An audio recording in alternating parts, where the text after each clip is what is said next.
the group. I am Dr. Sharon Shachaf, in case you've not met me yet or saw any of my videos. I wanted today to quickly share a little hack that we spend a lot of time on when we actually do the workshop.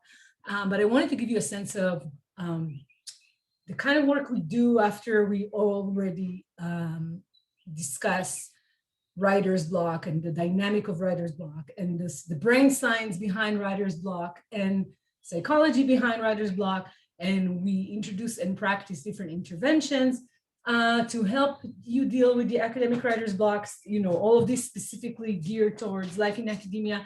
Then the second unit of the class there are two classes about time. One is invite students to really explore their own relationship with time and explore, heal, and optimize, how you deal with time. And then the second one looks at the project schedule and how to get through a project. After we take care of all of this, we move to what most people consider to be writing, which is style and craft.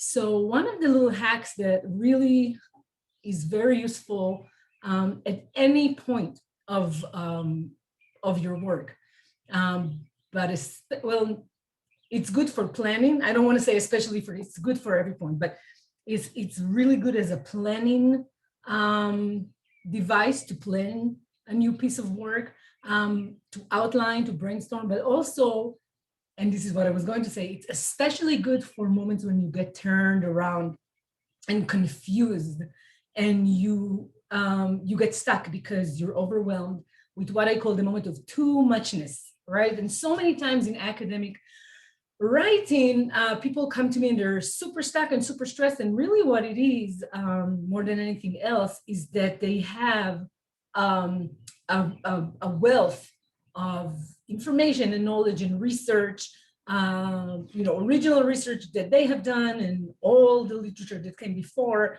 And they have, these huge files of research. For example, here's a couple of big files like this from one of my projects, right? And these are just two out of, and so when you get confused, lost, and turn around, this is another great time for this little hack. So let me see if I can.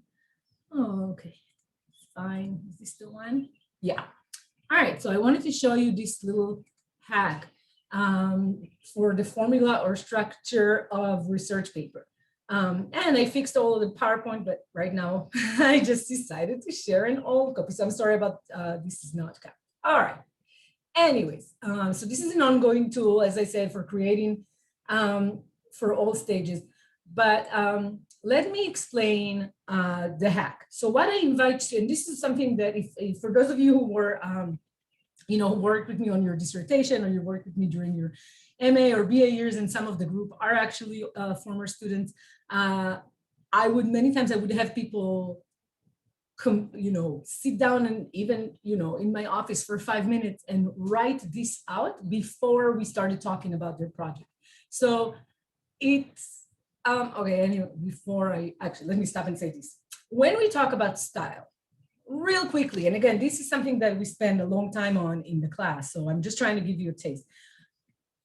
There is always the what you're saying in every piece of writing, and there's the question of how do you say it, right? So this is where the element of style comes in. The style is the how, right? How do you structure? Of course, content and form are intertwined. You can't intertwine. You can't really effectively convey content if you don't have the form to contain it. So when we look through style in the class, we actually look at a whole range of methods or lenses or paradigms that look at the question of style and structure. So we take stuff from concepts from narrative theory, right? So for example, the tension between setting up a complication and then a resolution for the complication. This could be one way to look at how you structure a piece of writing, right? Because information is released over time. How do you set up a complication and then resolve it? And what does this look like for us in academic writing? The use of questions, um, as a ploy or a device to create tension or conflict that you then need to resolve. Also, the idea that there's, like in literature, there's stasis. You start at some moment in time where there is agreement, and many times an academic piece of work really can use that structure of saying, well, everybody up until this point are saying this, but my intervention disrupts this by asking this question, right? Then you create a tension, and then the rest of your work presents different resolutions, right, of ways to ease the tension. Again, taking this from narrative theory, to keep a reader going, right? You set up a conflict or a dilemma, and then you resolve it.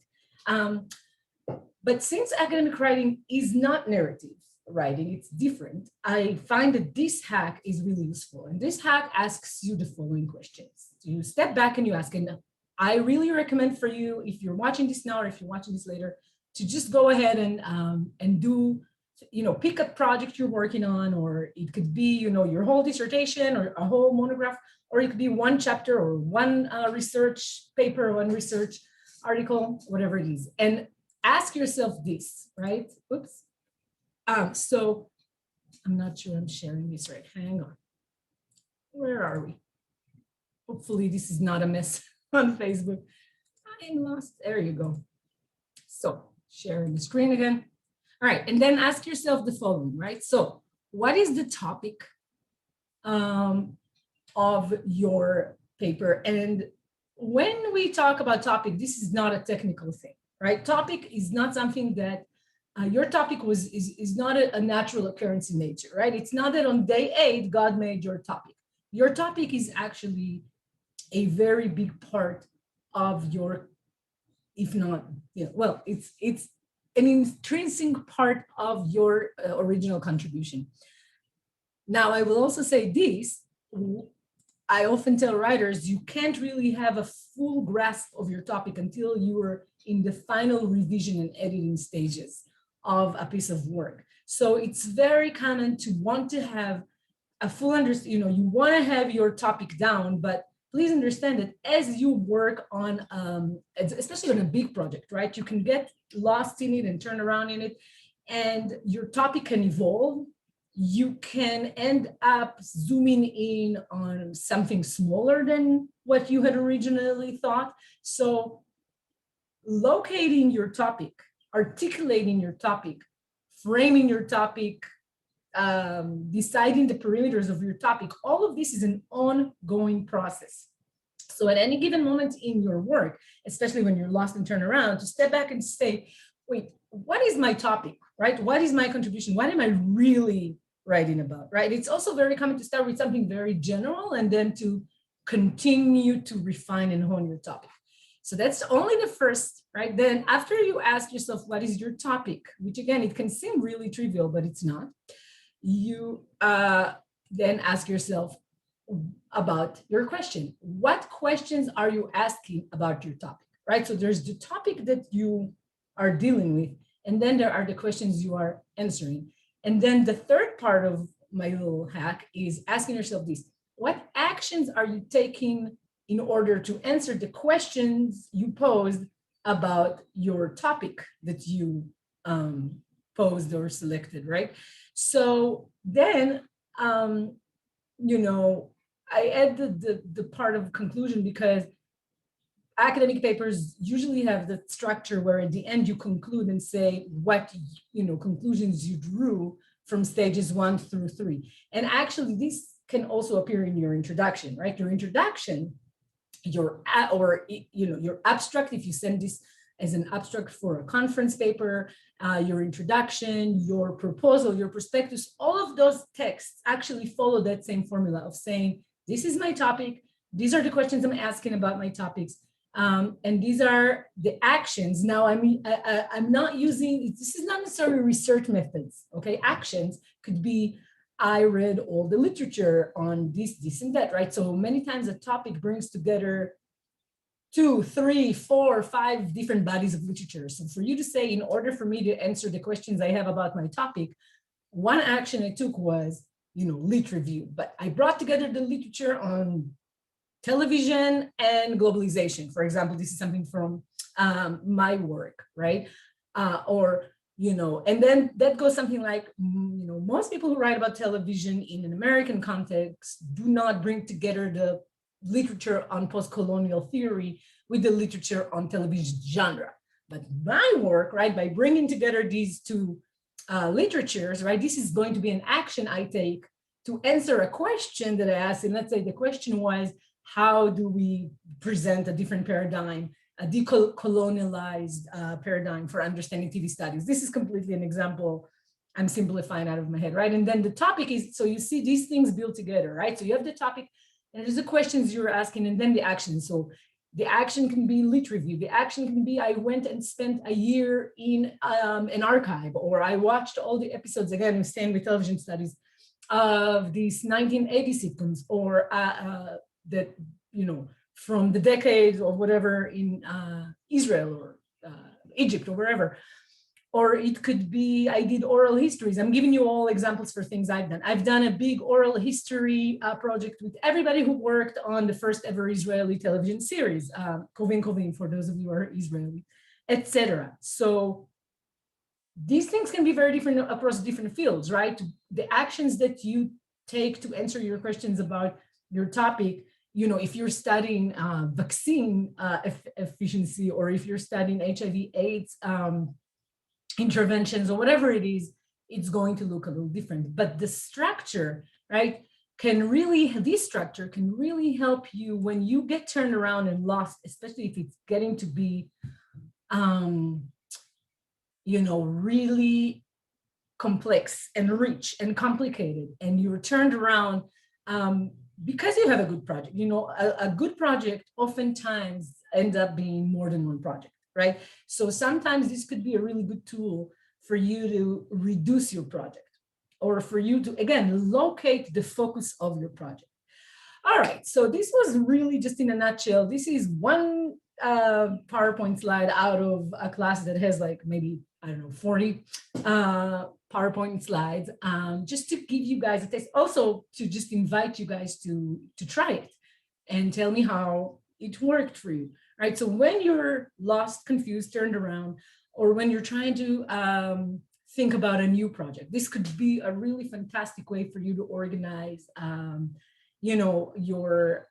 your conference abstract. If you're trying to write an abstract for a conference paper, or you're trying to offer a new research paper for a journal special issue or an anthology or whatever it is, right? If you can include in your abstract those points, what an introduction of what your topic is, what you're asking about that topic, and then what actions you're going to take in order to answer the questions about your topic, and then a conclusion that kind of brings it all together, right? Pointing at possible arguments, right? That conclusion of what did you draw from all the stages? Because I looked at this topic and I asked these questions and I took these actions, I now can argue that this or that. And when you're just doing it as an abstract, trying to put together, getting it accepted somewhere, it's okay to say, I believe my findings would be this or that, right? All right, let me know if you have questions, comments. I will try to post the PowerPoint slide also under the live, which I really hope went on Facebook, because I can't really see. And I hope you guys have a really great writing day. Again, we have spots on the workshop that starts April 1st. For every fully paying client that can use their research money or can afford it because they're salaried in a university, I decided to go down the list of people who asked for scholarships. The scholarships can be up to 50%. If you're precariously employed, if you're struggling as a graduate student and you can't afford the full thing, if you're in the developing world or whatever reason, but you genuinely cannot pay for the workshop, I do not want you to not take the workshop just because you cannot afford the full price. So yeah, I decided on that structure that I'm giving a scholarship for each person that pays full price. And at this point in time, I actually have 2 scholarships of up to 50% to have people jump in. The workshop starts April 2nd, I think would be our first live. It's going to be once a week. You get a pre-recorded lesson, you get the PowerPoint, you get fantastic readings that you get all the PDFs for free. Of course, I always recommend books to also buy, but you don't need to buy anything in order to participate in the workshop. And then what else do you get? Then you get the membership in a private Facebook group that's separate from this group. It's just for the people in the class. And I'm always there answering questions, and you get access to me to get your questions answered, and a lot of discussion that develops on that group, and a lot of support from your fellow writers on that group. And once weekly, we have a live workshop, which I'm still hoping to be able to do Friday, because weekend days are hard with the children and everything. I might have to do it on Saturdays. But the other reason I'm not giving the actual specific hour is that it will really depend on the time zones of people signing up for the class. Last time I did this class, I had people from Hong Kong, from the Emirates, from France, and from Mexico and Canada and all over. I really had people from all over. All right, my friends, I hope you have a really great writing day. Let me know if you have any questions or concerns or things you want me to cover or talk about in those little live events I do here on the group. Bye-bye.